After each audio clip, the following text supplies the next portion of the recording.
7 cities that could be heading for a housing crisis. It's a really catchy headline, isn't it? Makes you want to click and see what's happening. Well, mission accomplished, because that's exactly what happened to me. Spoiler alert, Gainesville's on the list. This article was recently shared with me and I had to immediately click on it.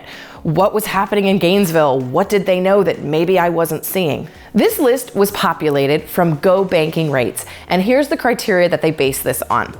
It was based on the largest 200 cities in terms of total housing units and some crucial factors such as percentage of mortgages that are between 30 and 90 plus days delinquent, and homeowner and renter vacancy rates. The data was drawn from the Consumer Financial Protection Bureau, the Consumer Protection Bureau, and Realty Track. So let's break down the list. Number 7, Pembroke Pines, Florida. Their homeowner vacancy rate is 0.9%, and the percent of mortgages delinquent 90 days is 0.7%. At 6, we've got Hollywood, Florida, with a vacancy rate of 1.6% and delinquent of 0.6%. Jacksonville, Florida comes in at number 5 with a vacancy rate of 2% and a delinquent rate of 0.6%. 4, Miami, Florida, with a rate of 2.2% and 0.6%. Number 3, Gainesville, with a vacancy rate of 3.6% and a delinquency rate of 0.6%. Number 2 is Fort Lauderdale, Florida, at 4.1% and 0.6%. And number 1 is Orlando, at a vacancy rate of 5% and a 0.5% delinquency. So let's dive in, but first, I want to define what a homeowner vacancy rate is. According to the balance, the homeowner vacancy rate is defined as the proportion of homeowner inventory that is vacant and for sale. It is no secret that right now in real estate, homes are staying on the market longer.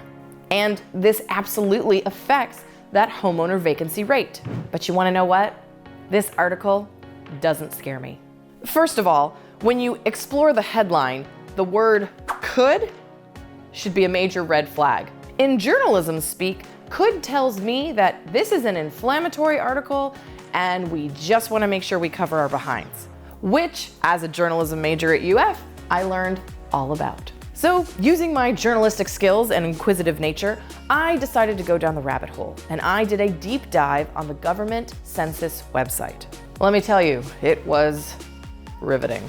But I did find data on homeowner vacancies dating all the way back to 1956.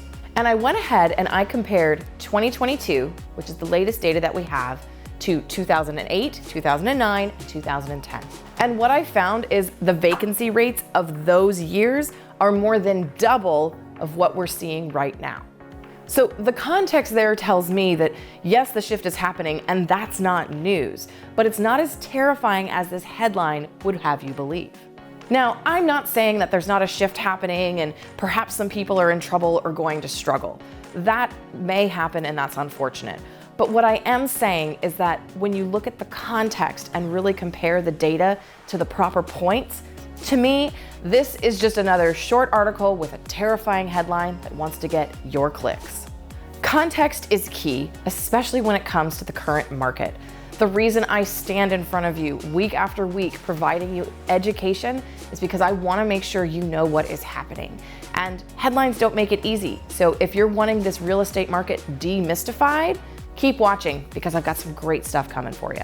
I'm Lindsey Johnson, your resource for all things real estate. See you next time.